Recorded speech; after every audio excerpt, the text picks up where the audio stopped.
பல்வேறு நிகழ்ச்சிகளில் பங்கேற்க கோயம்புத்தூர் சென்ற அமைச்சர் மா சுப்பிரமணியன் நேற்றிரவு குனியமுத்தூர், உக்கடம், புல்லுக்காடு உட்பட பல்வேறு பகுதிகளில் உள்ள ஆரம்ப சுகாதார நிலையங்களில் திடீரென ஆய்வு மேற்கொண்டார். அப்போது பணியில் இல்லாத மருத்துவர்கள் மீது நடவடிக்கை எடுக்குமாறு அவர் உத்தரவிட்டார்.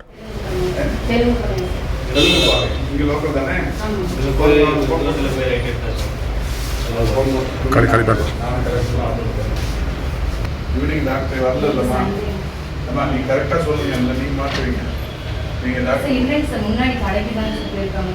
ஒரு பண்ணுங்க, நீங்க தானே டியூட்டில இல்ல, நடவடிக்கை எடுக்கணும். டியூட்டி டைம்ல இருக்கணும், 4 to 8 இருக்கணும். இல்ல நடவடிக்கை